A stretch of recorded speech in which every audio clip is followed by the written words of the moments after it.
go for the AD carry matchup. It's like the 1v1 we never get to see because Doublelift It's never in the same start group. hitting the It's never turret in on the same Olaf. Yeah, maybe the jugglers can just leave him alone and they can just have a 1v1 for the first 10 That'd be minutes. great. That'd be nice. Do you leave things like Aurelia open because you assume no one can play it? Ooh, Aurelia is just so good. Sure, I think.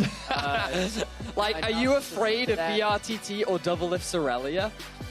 No.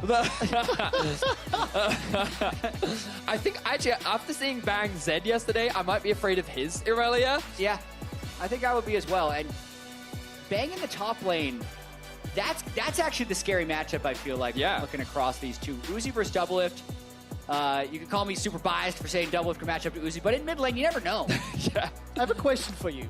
With Syndra being banned, where do you think that Syndra was banned towards?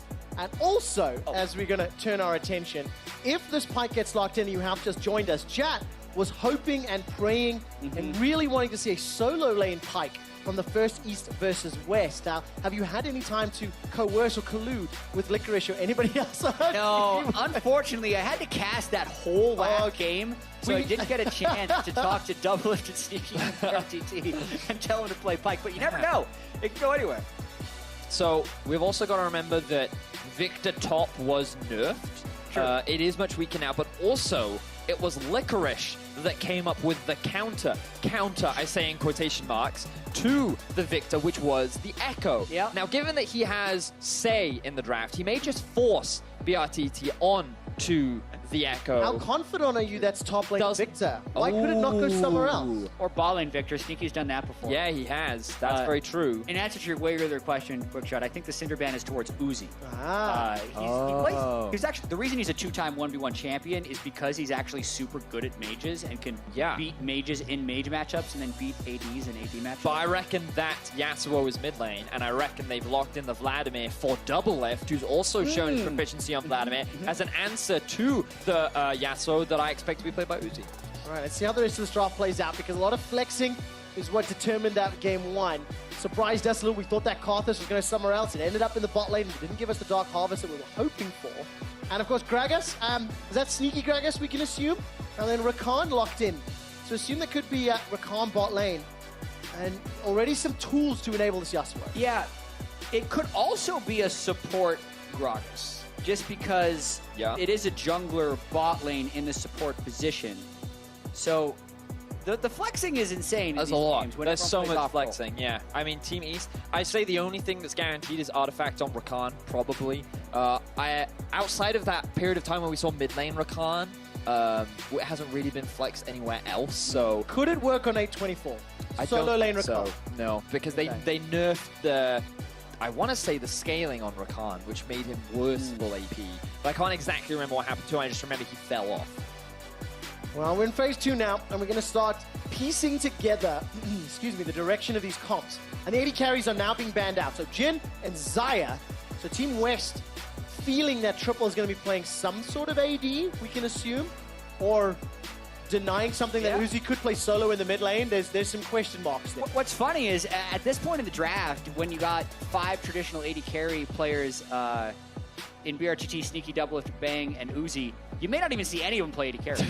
And the bot laners, being mid laners, may also just decide to play mid as bot lane. So, you never know. I would really like to see that person. No AD carries. Give me 5 bruisers or mages or, you know, brawlers in the game. Team West, Team East make this happen. Of course, Team East already has a 1-0 advantage in this best of 3. We want Team West to balance it out, and then have the deciding game be Nexus Blitz. And this could be a case to be made that every deciding game should be Nexus Blitz. What about Kindred? Do you two think that Kindred is fine? What do you mean fine? Well, because it's an AD carry, but it's in the jungle. It's a jungler for all intents and purposes. So if Sneaky were to play Kindred, would you be upset? Because I'd be fine with it, personally. Yeah, I'd be totally okay with that. Yeah. No, I'd be disappointed. I don't want any AD carries, and so far we don't have any. Ivern was locked in. Come on, give me this Rise. Ike bottom but lane the thing is, terrifying. because Saya is a mid lane player, so he might just be going for comfort right now. It looks like he is.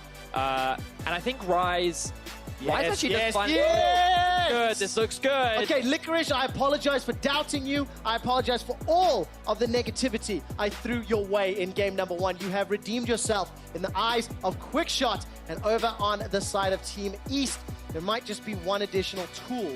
Now, will this be for Uzi in the mid lane, or what else? Will he take the Yasuo into the Darius? Where does Kai'Sa go, Vedius? Triple. It's got to be triple. I think it's triple. Yeah. Yeah. I think that what we've seen is that both sides are respecting their positions, which is good to know. Yes. You know, we're not seeing a huge amount of like swapping.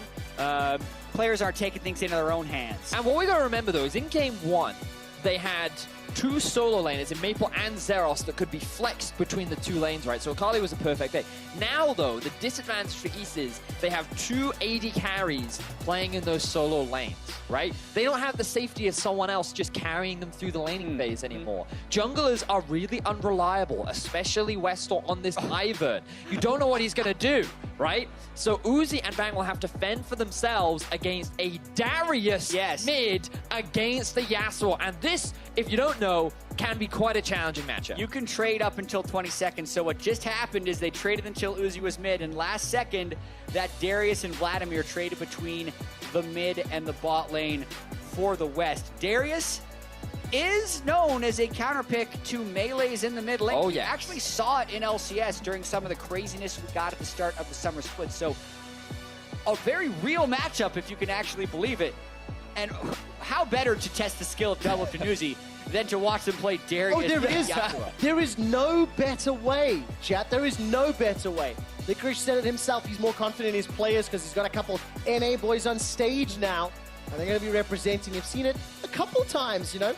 The NA North America For Fun region, can they bring up a For Fun victory? Doublelift and Uzi, there's a serious faces now. Because a few moments ago, with all the swapping shenanigans, Uzi, he looked a little uncomfortable. You know, that was a nervous smile, an uncomfortable smile when he wasn't sure what his matchup was going to be. Well, now the hope of the West resides with the second squad, because with Team East already picking up a big win, arguably some could say a comeback victory after having a 10,000 gold lead. The pressure now falls on some American players, some Latin America, North and South players, and then BRTT from Brazil. We'll see if they can pull things back, make that Nexus Blitz the decider, or if Team East can close things out right now. Also, I was pretty excited when Ivern got locked in. Were you? Yes, Is that Ivern- the feeling that Ivern is one of my most played champions since the release of Ivern. So you don't have fun when you play League of Legends? I had a phase. Let me explain this to you, Vedius. I had a wrist surgery, so I couldn't play any champions that required mechanics. Oh. But I still wanted to reach Diamond. That's fair. So I played Nunu and Ivern. Oh, that makes sense. And it was great because you only have to find the player who is best in the game and just cast your buttons on that person. What happens when that person's on the other team? Then you cast your Nunu E button on that person, and when you put Daisy down, you click Daisy on that person. It's actually super effective. All right. Nunu has been changed to make that less effective, but you can still do the same things with Ivern. You max E, you do as much as possible to delay the enemy jungle. So watch this. He actually warded red, saw that they're not starting beautiful red. pathing. He's going to start red. So I actually think this is a little bit suboptimal because what you should have done is you should have been channeling one of your small camps, channeling your blue buff, then you can go in, smite the red, go back to your own blue buff, and pick them up because the channel time is already done. So Westor, not exactly the most experienced Ivern, but there's a level 2 game. Well, let's see if we can help out in the mid lane. Uzi will be very happy because now Doublelift has blown that flash early on. So you see, this is what he's doing right. He says, Uzi's the best player on the team. I'm going to run towards him and start pressing my buttons on Uzi. He actually did channel his blue buff. I missed that part, so he's doing it mostly right. All right, so I do need to quickly check, though, because you said with the Broken Rush you still wanted to get Diamond. Did you get Diamond with Ivern and Nunu? I got like D4 with Ivern. Congratulations, Jack. Crazy. Oh, that makes me feel bad about myself.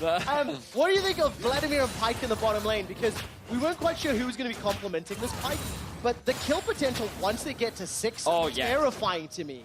You have done pretty much all the analysis, Quickshot. Good job. Great. So I think you've summarized that matchup very nicely. The problem is in the early levels, their wave clear is going to be lacking. You see a bit of trading in the middle lane thanks to the early gank that Uzi was able to get for himself, it does mean that he is generating good pressure, and I love his use of the ranged tornadoes to keep these trades going up. Yeah, I'm a big fan of Double Oh. eating that skill shot as well, sending the message. Take a look. Oh. Uzi comes under, takes the tower shot, not enough yet to pick up the kill. but look at the Uzi button presses. picks it up, but this is an advantageous trade for the East. Yes, Uzi, knowing he's got Ivern in his back pocket, gets the first blood bonus and then denies a good number of minions to double. Oh, here we go. All right, this is the early level trading. Tear Wolf and Saya trying to get triple as well as Artifact. Tear Wolf going to survive a few seconds longer. Triple's in trouble. Saya's now going to try run down Artifact. Not going to have enough CC to stick to him. He's level 3 on Vlad. This is not the scariest point for a Vladimir in the game. True, but Vlad does win that trade because he gets the kill, whereas it's the Rakan that gets it from the opposite side. So let's watch this duel one more time. Uzi does have the health advantage at the start, but it is super difficult to get on Darius. However, we got Westor here. He's got a shield and doesn't get the damage from the shield. And then Yes, this is the big thing. Doublelift thinks that he's got him with the apprehend, but he doesn't respect the knockup that is available from Uzi. So it ends up being a trade kill, 1-for-1. But we've also got to acknowledge that Doublelift solo killed Uzi. A lot of legends are dying at this All-Star event. Arguably one of Doublelift's biggest achievements to date. We'll see if he can make more as the game progresses. however, if it was a 1v1, Uzi would have won because he killed him first. Disregard the Oh, fact that he good did point. have 2 people in the 1v1. Doublelift did need a tower. You're right. No, never mind. Take it out of his trophy case. It's gone. All right, well, in terms of the 1v1 matchup, 20 CS advantage. So Uzi can still do Uzi things even when in different lanes, is what we've learned. Well, it definitely helps when Westor has been pushing his buttons Still in this there. lane multiple times. It's literally, it's the play the Uzi Okay, comp. Jack, it's very clear that you have been coercing and coaching the wrong Yeah. side. I don't know how Westor watched my games in D4, but somehow he studied my Ivern.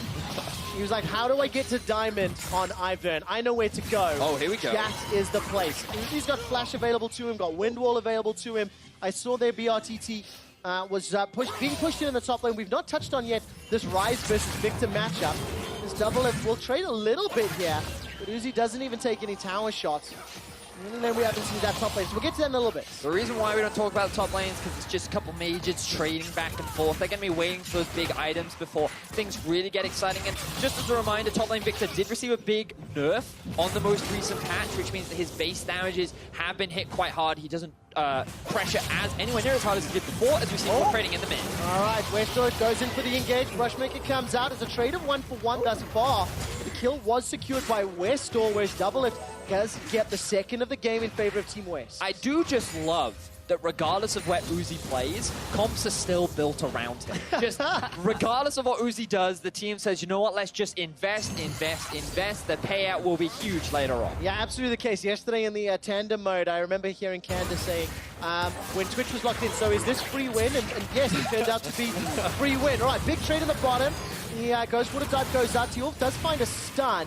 Saya's going to be forced to back away. One thing I want to point out, this is a Mountain Drake on the Rift right now. I think it's very important for Team West to pick it up because they don't have an AD carry. True. Killing towers is going to be so difficult. Artifact's able to dodge away from all sorts of engage on Team West, and now Doublelift finds himself in trouble once again. Look He's who's got here. that Noxian guillotine, but there's just not enough damage. Doublelift, my friend, you need to be more careful. In a 2v1, you should know better. But we've talked about this. You know, mid lane, AD carries aren't used to this. Ooh, trading in the top lane. All right, interrupted. And I think this is more than a trade. That's a defensive flash on BRTT. Bangs looking for the chase. Tower shot almost takes him down, but he survives. Tank with Here Daisy. comes Daisy. Walk it in. This is going to be very easily picked up. Westor decides, I can visit another lane and gets a kill for Bang. Yeah, he's making me want to play Ivern again. Like, he's not even that far behind in farm, which is a nice thing. He stole the blue buff.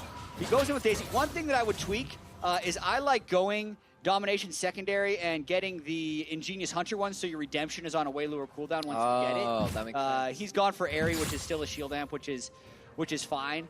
But You sound so disappointed. What He's like, does he he watched my have? games. He learned my strat, but not my mastery. not the best strategies. But other than that, the way he's playing around mid and top lane is very Ivern-like. And one more thing on Ivern, since I think we're going to have a while, and I want to explain this before team fights, is Root Caller plus Yasuo is incredibly strong. Ivern is one of the best enablers for Yasuo, because not only does Daisy provide somewhat random feeling knockups in teamfights because people have a hard time tracking the third Daisy auto attack amongst Chaos, but if you land a Q on someone, Yasuo gets within auto attack range, which basically makes him inescapable, because then he can still E after you get away from him rather than having to E to close the gap in the first place. So it makes Yasuo even more lethal. I also think what we've learned this game is that Doublelift isn't a very good Darius player. He has been struggling in lane. We are seeing a bit of a gank up towards the top side of the map. Yeah, we are see gank flash. Yeah, and Bang escapes with his line. Well, very nicely done. But Uzi continues to trade 77 CS to 40. On the way to double. Westall, come on, go for the dive. No Daisy available. Rushmaker comes down for some interruption. Doublelift gets some decimate damage down, but it's not enough. Doctrine Guillotine will catch onto Westall, and Sneaky misses the barrel. That's simply not good enough for this level of play. But Mike not this time round. It's a double kill for the East as we jump down to the bottom. Trading goes back and forth. Saya's running for his life. Jumps back up. Throws out the Hemo plate. This will bring him back to close to HP, max HP. But the Team East are off to a flying start. 3,500 gold lead, and it's feeling like game one all over again. Yeah, I mean, I'm wondering, like, a lot of teams play around Uzi, and Uzi loves playing Ezreal and Xayah, but... but this new Ivern Yasuo thing, I feel like is going to be pretty intoxicating. Yeah. To constantly have this Ivern shield on you that also does damage to your opponent. You right, that quick shot? Sorry, I just love the idea that Uzi gets executed. The instant... Guys, there's something wrong with my screen. Yeah. Something has happened. There's this color, I've not seen this color very often. I'm not used to this. What is happening? Obviously, we'll give you guys an update as soon as we hear what is potting. But let's get back to this Yasuo Ivern. Why do you use the word intoxicating? Because it just must be so nice for him. Like, yes, when he plays bottom lane, he often has a 3v2, which is nice. That is 50% more people than the opponent. But when you have a solo lane and there is a jungler there, that is now 100% more people than the other team. So it is a much bigger advantage. And I think he's learning this in this game. Give me a statistical improvement on your odds of winning the game, whether you have the 50% more people in bottom lane with Uzi or the 100% more people in the mid lane. What gives you higher odds at overall victory? I know it's fine. It sounds like you have quick stats and Jat stats, right? You have a 50% chance of winning bot lane in 3v2s and a 100% chance of winning solo lanes in 2v1s if we go up. Hey guys, if any of you at home are lost, I would just say that the better player always wins. And right now we're seeing two better players better than one. So that's how I do my quick math. Uzi may be winning the 1v1. He's definitely winning the 2v1. That is one thing I'll say. What do we make of the first 10 minutes of both games now? We've got to see both regions. Of course, it's not the same sets of players, right? All right, keep so this in mind. one thing we can be confident on. The only consistent here is the coach, and we'll get to that later. Sure, we can get to that later. But one thing I will say is that twice in a row now, laning phase has definitely gone in favor of the East, especially in the mid lane. We've seen Akali in game one. We saw Yasuo in game two. A lot more jungle involvement from Westall. And the thing I think that mid laners going to jungle have over pretty much any other position is they know how valuable ganks are in mid lane, right? And they sit there and they go, if I just get my mid laner ahead, we can win games. Did you see how do you explain Caps? Yeah, So Caps is a rogue. We don't think about Caps like that. And like Caps is not your conventional mid laner. I love it. Westall has invested his mid lane resources into Uzi. I truly wish the viewers at home could have seen Jat and I rolling our eyes as Vedius was spewing this nonsense, and we were just waiting to jump in there. Of course, Broxah wasn't set up for success either after some terrible misinformation. Maybe it's payback. Maybe Caps that champion built up rage over the just to give you guys a quick update. We did have a client crash on stage. It has been resolved. The players are now back into the game. And we'll see whether or not Team Waste can pull this back, because I'm not hopeful. I got the emo flick today because I felt like it's going to be a sad day for the Waste. If our observers have an opportunity to flick over to the gold, we can kind of talk a little bit about where they can come back on. So you can see in the bot lane, things are actually very even. Top side of the map has been struggling a little bit after that early kill, but bot, Saya and Tearwolf, this is the duo that really needs to bring things back. for the West because the mid lane difference is just, it's a little too big to rely on Doublelift to be the carry right now. Second game in a row as well where the bot lane players for the West tend to be the hope. Yes, all of this North American pride is up top as Licorice was trying to have you believe, but this is the side of the map that needs to step up their game and claw it back in the mid game. Westall, he's decided not to play around Uzi for a few minutes. All right, look what he's doing. He's not even trying to land skill shots. He walks up to them with the slow, and then once they're slowed, you land the skill shot. He's got this Ivern thing on lock. Yeah, and he gets it. Jat Strats 101. Yeah, that's how you do it, ladies and gentlemen. Uzi's not going to find the Tempest this time around, and Doublelift with that Phage and Kindle Gem into a completed Phantom Dancer is in a lot of trouble. 1v1, it's a close range decimate, but look at that. Just obliterated. When Westall's not there to hold Uzi's hand, Artifact steps in to make sure somebody is always holding Uzi. He's not used to being alone. Yeah, this is brutal. They're going to get another plate off this turret if they want to.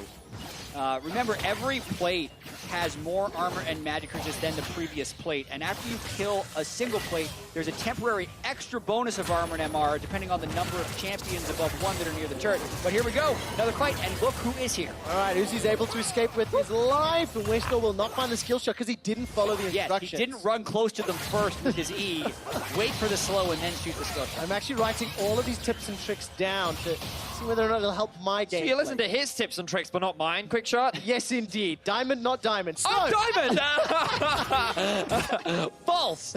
Now, back to the League of Legends. Westall once again makes an appearance up top. Level 10 right now. The second highest level in the game, has more farm than Bang does, but Sneaky's hit for the counter gank. Only actually, level that is 7. terrifying. Westall and Uzi level 10, Bang level 9. Oh no. Hello. He loses this 1v1, doesn't he, Jan? He does. This time around, Westall took it to the next level. Wait for the enemy to come melee range to you. Yeah. And then cast your spells. Westall 204. This is going to be... He's got a completed Ardent Sensor, and he's got Uzi and Triple to buff up. This is really good. But for the West, Seiya and Tearwolf are doing a lot of work. The Chemo Plague is working out. That's a flash forward from Seiya. Transfusions will buy some time. Artifact goes golden thanks to the stopwatch. The teleport will be channeled. Bang's coming in for the fight. Triple dashes away to safety. Doesn't get caught by the stun. Seiya still not able to find himself a kill. Now he's in a 1v3. No cooldowns available. And the East get themselves 3 total kills at the cost of only Uzi. Extremely good stopwatch by Artifact. Like, that's the thing when you're up against Pyke. It is absolutely worth it to burn a flash or a stopwatch to stop that thing. It prevents the reset and prevents yourself from dying. Man, the West are just falling apart right now. 4 kills to 12 in the early game, and Westall has been the player that's been swinging a lot of this in their favor. Now, we seem to miss a bit of a play that was going on in the jungle. Uzi, 1v2, looks like that he's going to drop. Is able to get the double knocker. And only gets away with it because of Sneaky's stopwatch. Beautifully played there from Uzi, demonstrating he can carry on multiple lanes. Yeah, very close to the double kill there. Only going to get stronger from here. Great CS, already 5 kills, and the Ardent Sensor probably going on him in most of the fights from the West Door shield. Ooh, Bang really wanted to chase that one down. One more hit maybe would have given him the confidence to throw down that Chaos Storm. And look at Doublelift. He spent so much time running away. 68 CS to 122. His tower's about to fall. And yes, Tearwolf is there, but look at the minimap. Artifact is just close enough. Westall's more than close enough to also get involved. And the East have got themselves a 6,000 gold lead before 15 minutes. So may even be more impressive than game 1. What's important to remember as well is that Ooh, here comes the TP flank. All right, let's see what this does. BRTT. BRTT's coming to help, but there's no Chemo Plague available. Nor is there an ultimate available for Tearwolf. Rune Prison's doing a lot. Triple uses the Killer Instinct really, really well. Puts a lot of distance. Realm Warp comes up. BRTT! He butchers that one. You can see he's an AD carry player. Artifact is killed at the cost of the TP. And Westall almost goes down. Doublelift finally figuring out how to play Darius. Ooh, he's able to get away with his life in that one. 2 versus 1. Finally survives. Uzi does not secure another kill, but now the West are getting a bit more map control. They've invested 3 members towards the bot side. Can they secure the first tower of the game? And of course, very important to note, after the 14-minute mark, so the tower plating has dropped. The bonus gold not available to them. Tower First Blood was secured by the West. That is a small victory. Yep. It's at the cost of their mid lane tower, though, as Uzi and Westall have shoved it. They can also push top and help Bang get the second tower of the game. Yeah, they will end up getting a turret advantage. That extra 150 gold for first turret does go over to the West, though, as you mentioned. Just a consolation prize. Tiro sneaks in behind. Now it's a 2v3. All right, take a look at this. The quickness goes down from Artifact. That's more than enough CC to allow a quick and easy kill onto Sneaky. Uzi is being gifted. Look at how the East coordinate. They back off. They do not use any abilities. They do not run the risk of kill stealing from Sir Uzi. They set it up once again, and that was the play you wanted to It's see. the combo, Jat. And then you got to see the root caller into Yasuo just flying across the screen to kill you.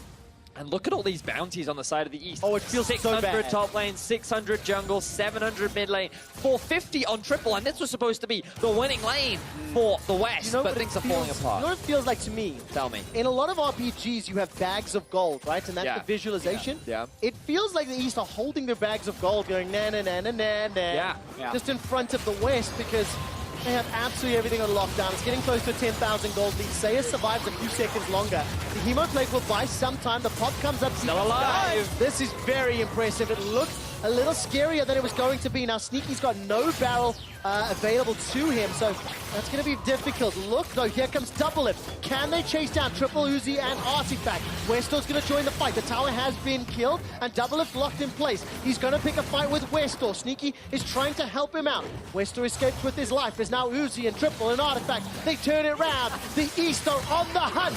Westor's going to connect. They're onto Double Lift. He's knocked into the air. He may as well get frequent flyer miles. A lot of damage being secured as Triple looking for the missiles. Won't find it just yet. Uzi comes in. Westor, how dare you steal that from Sir Uzi? Triple is taken down by Sneaky, though. So it's at least a 1-for-1 until Uzi picks up another onto Tearwolf. 17 kills to 6 and a 10,000 gold lead. I'm going to go out on a limb here. I think this game will be shorter than the last game, even though the goal to 15 is pretty close. It is, but it's worse now that there's North American players playing. I think the pivot in strategy, the pivot in starting roster, it hasn't worked out. And you know, I like the theory, Licorice. I appreciate the confidence, but Peanut and Team East just have the West beat. It honestly feels like that the East are just beating the West with their bags of gold right now. 900 is the bounty in Uzi's back pocket. The Darius counterpick on paper looked good, but the West were not prepared, surprisingly, for the protect the Uzi composition, which Just East so disappointing. far Just- have played to perfection. Who could have predicted that Who? people would camp Uzi's lane? Yeah. Check the Yasuo. I mean, there's no ways, right? Well, look, I don't want to take anything away from the East. I have developed a peanut allergy over the last 2 hours, and it is definitely hurting because look at this. Artifact gets the charm onto BRTT immediately after killing Tearwolf, and the Realm Warp will buy a few seconds' time. I was kind of hoping the East would continue to chase. They've got a 12 kill advantage. They're pushing to inner turrets. Mountain Drake is secured, and they have a Kai'Sa as well. So, I don't think there's a comeback mechanic yet. Oh, well, Look at the bounties. let's not forget Rookie versus Towers in the last game.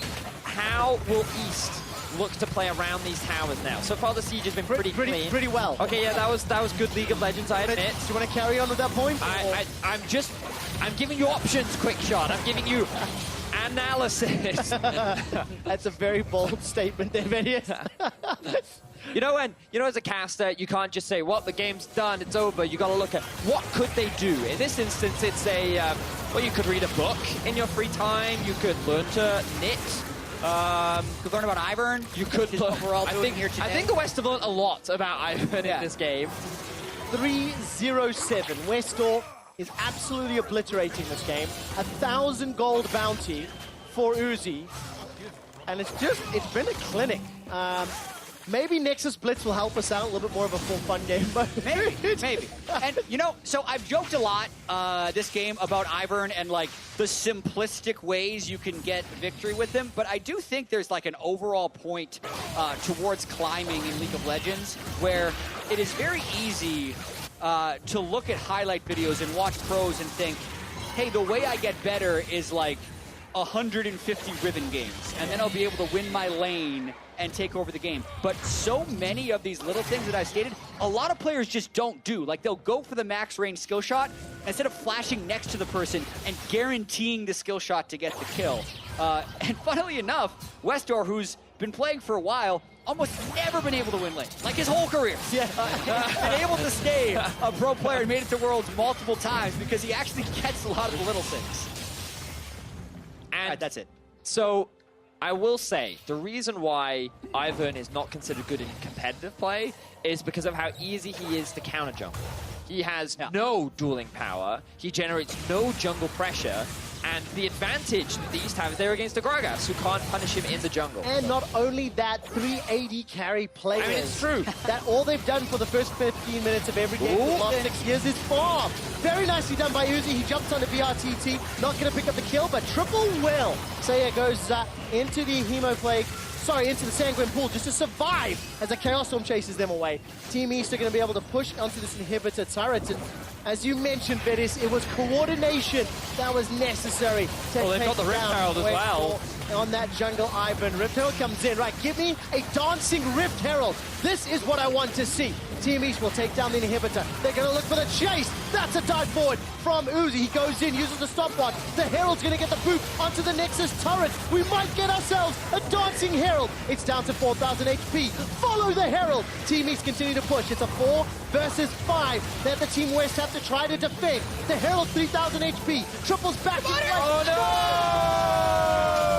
no! The Herald is down. What an all-star. Team West, they defend the Rift Herald siege, but they will not defend their Nexus. 21.5 minutes into the game.